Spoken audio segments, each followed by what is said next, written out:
Hallelujah. Let me kiss me. Let him kiss me with the kisses of his mouth, for your love is better than wine.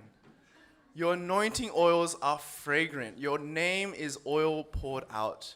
Therefore virgins love you. Draw me after you. Let us run. The king has brought me into the chambers. We will exult and rejoice in you.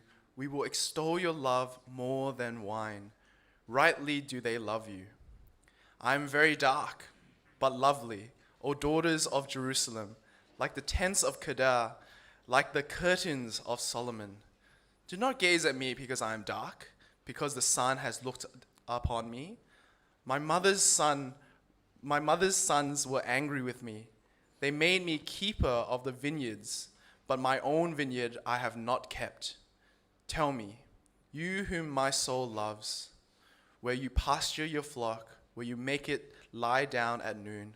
For why should I be like one who veils herself beside the flocks of your companions? If you do not know, O most beautiful among women, follow in the tracks of the flock, and pasture your young goats beside the shepherd's tents. I compare you, my love, to a mare among Pharaoh's chariots. Your cheeks are lovely with ornaments, your neck with strings of jewels. We will make for you ornaments of gold studded with silver. While the king was on his couch, my nard gave forth its fragrance. My beloved is to me a sachet of myrrh that lies between my breasts. My beloved is to me a cluster of henna blossoms in the vineyards of Engadi. Behold, you are beautiful, my love. Behold, you are beautiful. Your eyes are doves. Behold, you are beautiful, my beloved, truly delightful. Our couch is green. The beams of our house are cedar, and our rafters are pine. I am a rose of Sharon, a lily of the valleys. As a lily among brambles, so is my love among the young women. As an apple tree among the trees of the forest, so is my beloved among the young men. With great delight I sat in his shadow, and his fruit was sweet to my taste. He brought me to the banqueting house, and his banner over me was love. Sustain me with raisins, refresh me with apples, for I am sick with love. His left hand is under my head, and his right hand embraces me. I adjure you, O daughters of Jerusalem, by the gazelles or the does of the field, that you not stir up or awaken love until it pleases. The voice of my beloved, behold, he comes, leaping over the mountains, bounding over the hills. My beloved is like a gazelle or a young stag. Behold, there he stands behind our wall, gazing through the windows, looking through the lattice. My beloved speaks and says to me, Arise, my love, my beautiful one, and come away. For behold, the winter is past, the rain is over and gone. The flowers appear on the earth, the time of singing has come, and the voice of the turtle dove is heard in our land. The fig tree ripens its figs, and the vines are in blossom, they give forth fragrance. Arise, my love, my beautiful one, and come away, O my dove, in the cleft of the rock, in the crannies of the cliff. Let me see your face, let me hear your voice. For your voice is sweet and your face is lovely. Catch the foxes for us, the little foxes that spoil the vineyards, for our vineyards are in blossom. My beloved is mine, and I am his. He grazes among the lilies, until the day breathes and the shadow flees. Turn, my beloved, be like a gazelle or a young stag on cleft mountains. On my bed by night I sought him whom my soul loves. I sought him, but found him not. I will rise now and go about the city, in the streets and in the squares. I will seek him whom my soul loves. I sought him, but found him not. The watchmen found me as they were in the city. Have you seen him whom my soul loves? Scarcely I had passed them when I found him whom my soul loves. I held him and would not let him go until I had brought him into my mother's house and into the chamber of her who conceived me. I adjure you, O daughters of Jerusalem, by the gazelles or the does of the field, that you not stir up or awaken love until it pleases. Wonderful. Thank you for your help there. Very interesting text there for a Sunday morning. I now invite John to help us understand this passage. Thank you.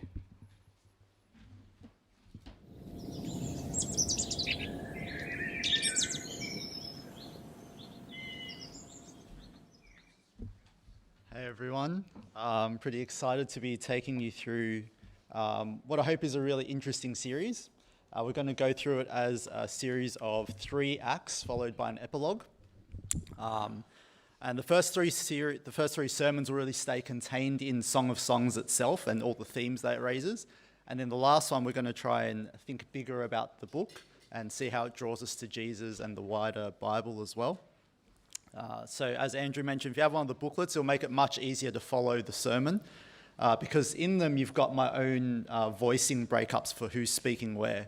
Because in the original text, it doesn't tell you who's speaking. You just have to make that interpretation for yourself. So there's some room there to have a difference.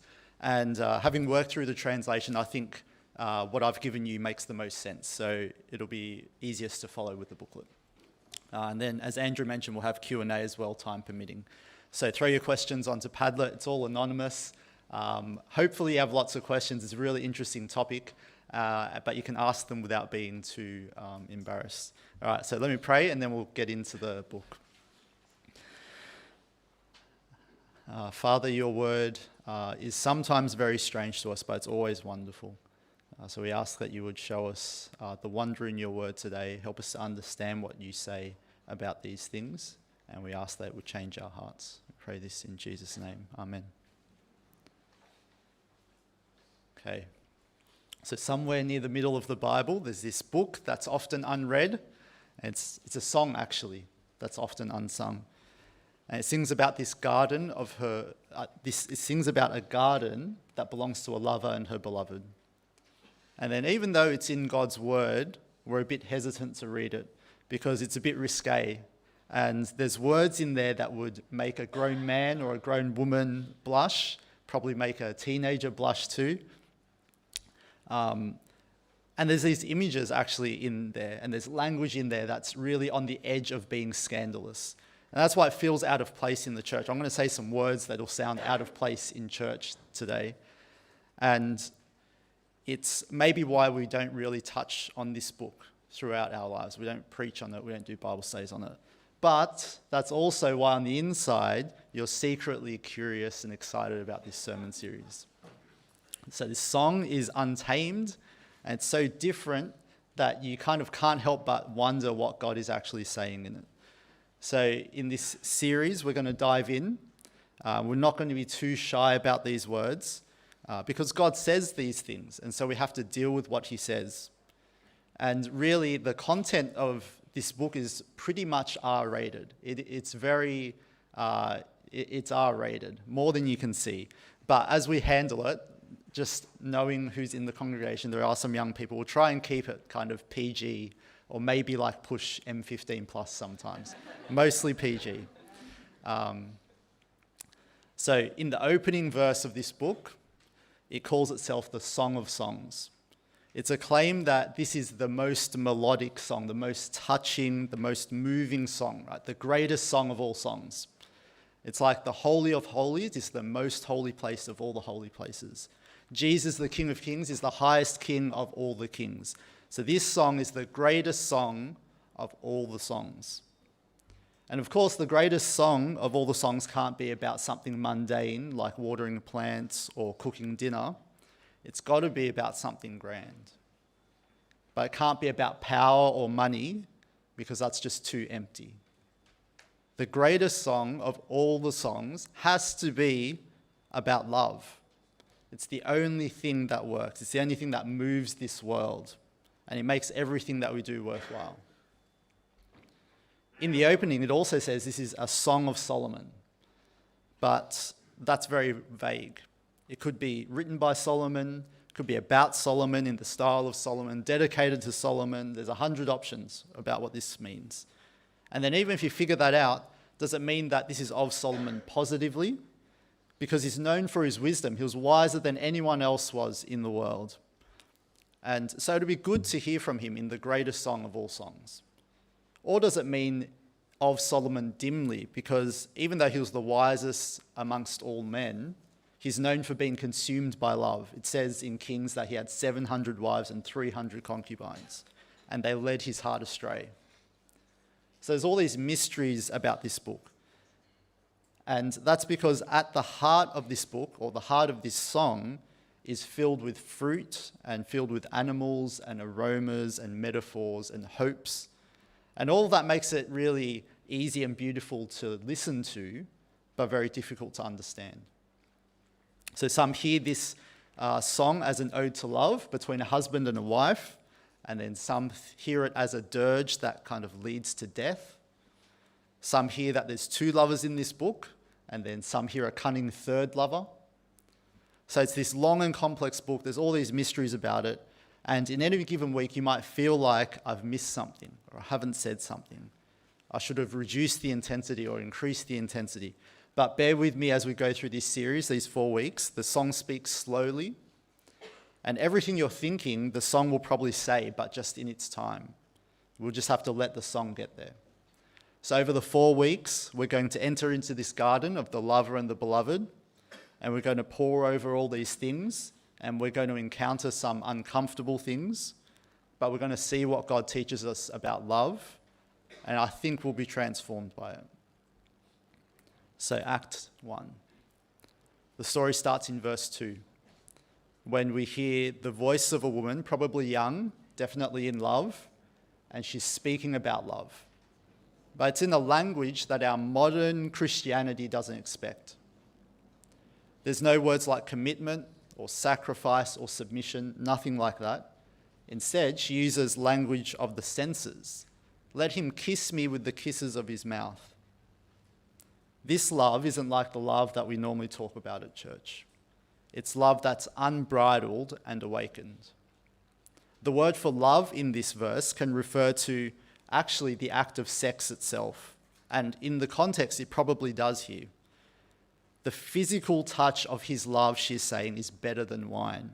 She wants to be drunk on him and drunk on making love to him.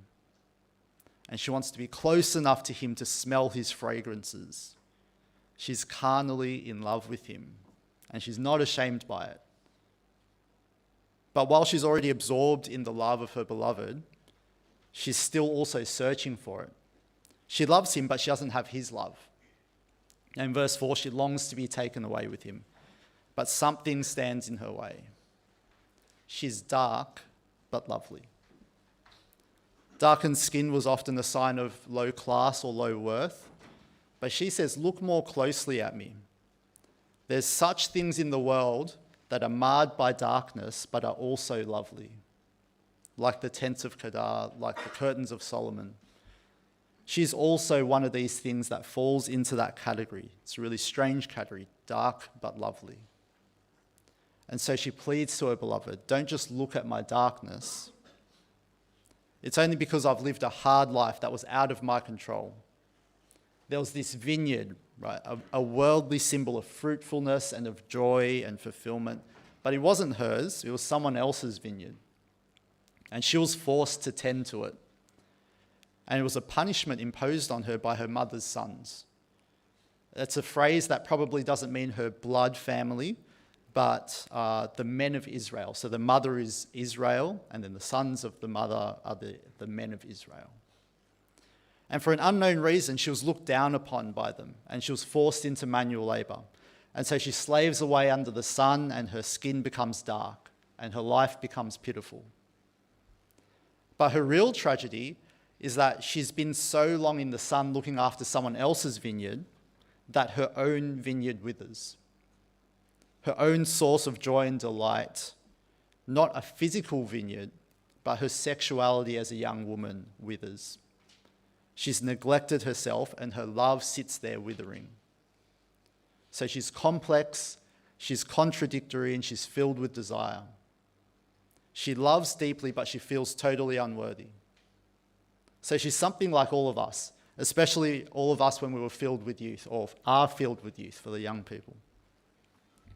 As we see this song unfold, we'll see that she's something like the song itself as well. That's what's going to happen over 4 weeks. But in verse 7, she now intends to care for her own vineyard. She pursues her beloved, and she calls to him, tell me where you are, tell me how to find you. And she hopes for the best. And then heartwarmingly, her beloved responds, and he accepts her. He calls her the most beautiful amongst all women, words that she'd never thought she'd hear because of her darkness. And he says, "Follow the tracks of the flock to find me." At first it sounds innocent. He's a young shepherd and he sees her beauty and he accepts her. He can look past her darkness and he says, "Come to find me."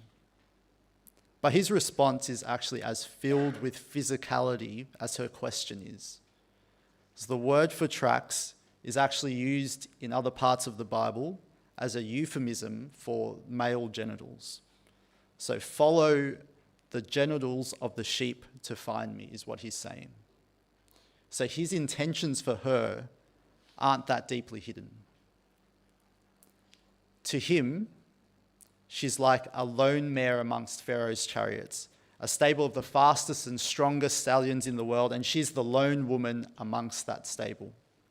And the ornaments she wears draws attention to the beauty of her body, so he wants to make more ornaments for her so he can look more closely at her body. He's dominated by this physical and carnal love just as much as she is. And at this point, we might start to feel uncomfortable with it, but God digs deeper in. In verse 12, they finally meet, maybe even marry, and then they act on their love. The beloved is a simple shepherd, but she calls him a king. And that's the power and the force of their love. It transforms someone from a lowly position to the greatest of all men. And it's not in a light sense. It's not just a term of endearment, but it's substantive and it's real. As far as she's concerned, he truly is a king, which is actually something beautiful. To have such a love that raises the other person up to this surpassing beauty and worth in your eyes is the best of love. And as he lies on his bed, her nard or her perfumed oils give off their scent. So it's this animalistic image. When she sees her king lying down, she releases a scent to draw him in. And her beloved is also an alluring scent to her. Her myrrh is lying between her breasts, it says. And their enjoyment of each other goes on. To him, she's beautiful. To her, he is beautiful. And it's a picture of this powerfully transformative love. It not only makes a shepherd a king, but in verse 16, it transcends the two of them and it spills out into the nature around them.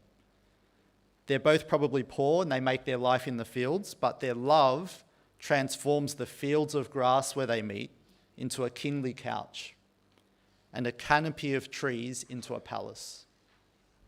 And they go on. She's the only lily in a world full of thorns. He's the only tree that bears sweet fruit in a barren forest. There's no one else in the whole world for either of them. And then in verse 5 of chapter 2, the lover's happily sick. Because to be sick in his love, to be sick in his presence is to truly live. And she's faint, and that's perfect. And their time together ends with their desires fulfilled, and they fully awaken their love. His left hand is under her head, and his right hand embraces her. So that's the beauty of love, to absorb one person into another person, to make a shepherd a king, to make a forest a palace. So this song has an incredibly high view of love, and specifically a very high view of sex.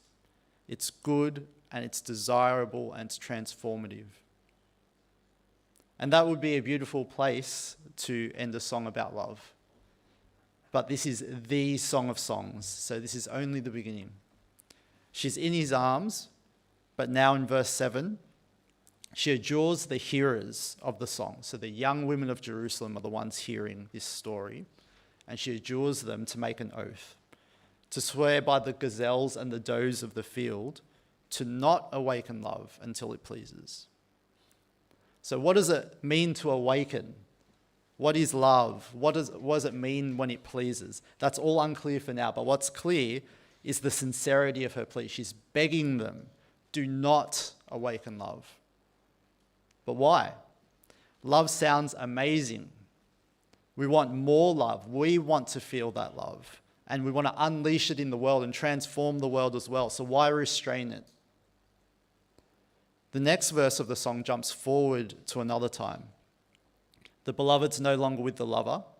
They've been separated by mountains, but she hears him, and in her mind she sees him. He's bounding over the mountains like a virile stag, and he's looking just for her. But there's so many obstacles. He has to bound over the mountains. Hi, everyone. I think Merv says there's some questions on there, so maybe Andrew, if you can give me like a time warning, just to make sure we don't run over for our Cantonese brothers and sisters. I've got bad eyesight, so I can't actually read. Oh, here we go. So I'll just go through them and I'll answer them as quick as I can to keep the service moving. Given the reality of the desires, of these desires, how do Christians navigate this in a dating/not yet married situation? Yeah, it's a really good question. And it's like a very pertinent question for people who aren't married, right? It's a real tough situation.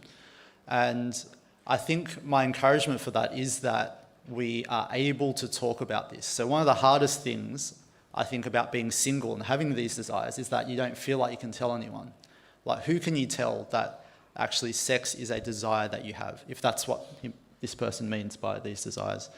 If you can't tell anyone, it's just kind of like a thing that makes you feel really lonely because you're the only person that feels it in the whole world. It's just you. But if you have friends and family and church family around that you can at least talk to, that at least acknowledge this thing exists and this desire is hard and can encourage you to still not awaken love as God has instructed us, that makes it at least possible. I think as a single person, it's very hard to do on your own.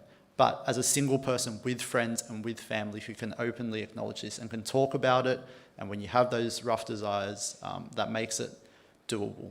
And that's not like a full answer to the question, but I think that's a very good start that maybe we don't have right now. I'll try and keep the answers short. How do you suggest we become more open about this topic in small groups? I think you just start with the people that you're comfortable with, right? You wouldn't tell a person at morning tea that you've met for the first time that you're having these desires. I advise you not to specifically. But if you're close with your small group, if you've got a few close friends at church, I would start with them and just have that open conversation. It's like, this is hard. This is what I feel. And chances are they'll probably feel it too. So I would advise to start small. Talk to your leaders as well. Talk to your pastors if you feel comfortable, whoever you feel comfortable with, knowing that you're a Christian and walking together in this struggle. In a world obsessed with sex, how do we as Christians helpfully and insightfully engage in conversations about sex with our non-Christian friends who assume sex outside of marriage is the norm without awkwardly ending the conversation? It's a great question. I think maybe the easiest way to approach that is to not say it in a way that seems like you're forcing your Christian views on your non-Christian friends. So we believe that this is the right way. There's one right way, the way that God prescribes, and we believe that, but they just don't believe that. They maybe don't believe God exists at all. So I think if you're able to share your view in a way that is clearly not forcing them or pushing them, but actually inviting them to interact with it, that maybe is a good start. So don't just because we believe this and we think this is right and this is the right way, it doesn't mean that you force them into that view, right? You kind of invite them to think about that view. Hopefully that helps. How do we teach our sons and daughters about this biblical view on sex and relationships when their experiences and expectations are so different? How do we teach our sons and daughters about this biblical view on sex and relationships? I'm assuming that's kind of like their experience in the world is so different. I think it maybe comes back to this open thing as well, right? Because I don't know when the last time you heard the word sex in church was, but it's probably been a while. Today you've heard it like 40 times, but before that it's been a while. But if we don't talk about sex as a church, of course they're going to have these like really different views. They're going to have one view that comes from media, from school, from friends, and they're not going to have an opposing view of God's view of sex.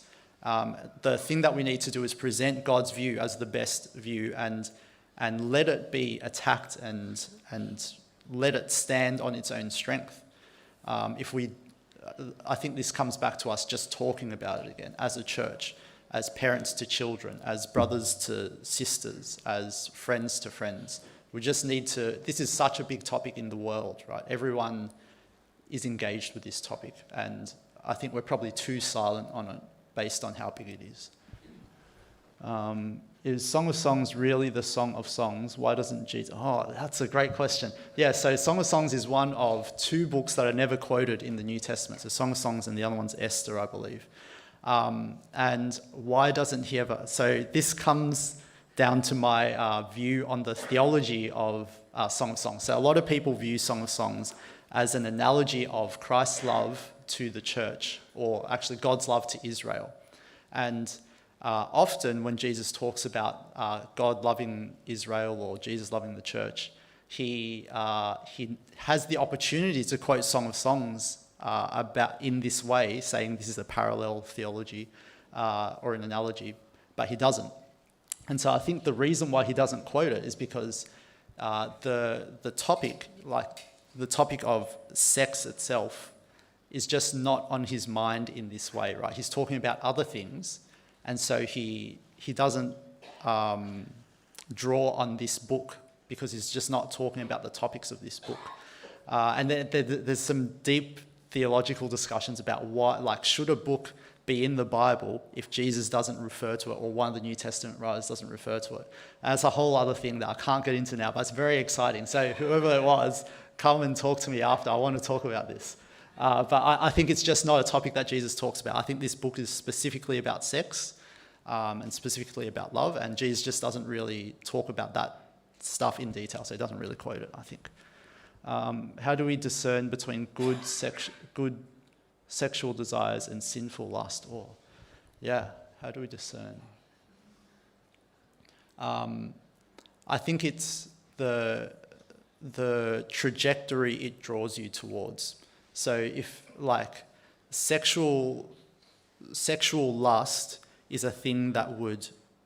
So as Christians, all we're trying to do in our whole lives is to move closer towards God, like move on a path or a trajectory that goes towards God. A good sexual desire will in some way, shape or form, lead us more towards God. A sinful, lustful desire would lead us away. So an example might be, say, pornography, right? Like, it causes us to desire this thing more and more than God. So that would be a really easy way to see that this is not a good thing. A good desire might be kind of, I desire to marry this woman so that I can kind of awaken love in the right way. And that kind of leads us more towards following God. So that might be a good desire. So that might be a way to tell. Does it lead you towards God? Does it lead you away from God? I've also heard Song of Songs referred to as Song of Solomon. What's the difference? Yeah, nothing really. So I go Song of Songs just because that's the opening line. This is the Song of Songs. And then the people that say that's the Song of Solomon is because it's the Song of Songs of Solomon. So it's just like, it's the same thing. Any practical ways to make this topic less taboo in church settings? How to foster a healthy Christian community that doesn't shy away from these topics? Yeah, so I think we're starting on the back foot in WS and in probably most churches. So I think the practical way is to start small. So to talk to a friend, like even today, like at morning tea, a friend, a kind of private conversation, start small and just share with that friend about this idea. You could talk about sexual desires, you could talk about your sexual desires, you could talk about anything like that. Just start small. We're really on the back foot on this. So you don't want to it's not like you can't run around the block, so you start to do a marathon or something. That would be crazy, right? If you can't run around the block, just try walking around the block. So just start small, talk to one friend that you really trust, talk to a leader that you really trust, a pastor or whatever. Start small. Wow, that was a ton of questions. Thank you so much for engaging with that. Oh, we're done. Yep, that's